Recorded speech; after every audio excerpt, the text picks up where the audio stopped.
You didn't become harmless by accident. You trained yourself into it. Every time you swallowed a sentence, you should have said out loud. Every time you laughed, so the tension would disappear. Every time you chose comfort over truth, you were removing your teeth. Slowly, deliberately. And this is where it starts costing you. You know the moment someone crosses a line. You feel the heat rise in your chest. Your body prepares to push back. And then you edit yourself. You soften the tone, add a smile, add a joke, add an apology that wasn't needed. The room relaxes, and that relief feels good. But something else happens. The room learns you're safe to step on. Not because people are cruel, because the brain remembers patterns. People don't test boundaries twice. They label you. And labels don't peel off. They sink in. They don't stay social. They become physical. So your body keeps score.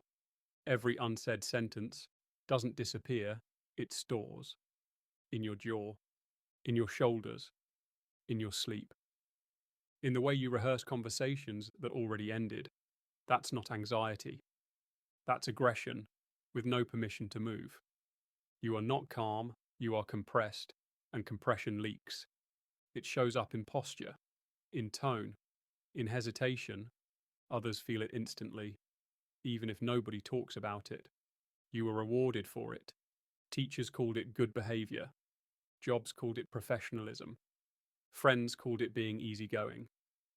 You became a person who doesn't create problems, and systems reward that. Humans don't. Because humans don't rank safety, they rank consequence. Harmless people absorb pressure instead of redistributing it. Humans don't respect absorbers, they respect sources. Pressure that never pushes back gets increased. Every time.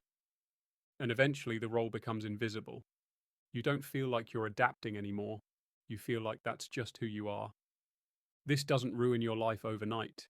It shows up in small moments. The meeting where you had the right answer and watched it pass because someone louder claimed the space. The joke at your expense that you smiled through so you wouldn't look sensitive.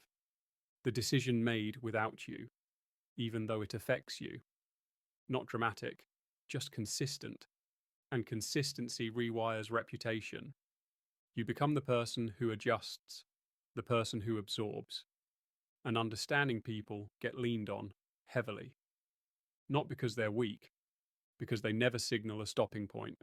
And a person without a stopping point gets stretched quietly until their presence feels optional. The fix isn't anger. Anger is just fear with volume. The fix is reintroducing teeth, quietly. The ability to let silence hang without rescuing it. To disagree and not decorate it. To let people feel the friction of your presence. That friction is not cruelty. It's gravity. And gravity is what makes people listen. Kindness backed by teeth. Calm backed by edge. Presence backed by consequence.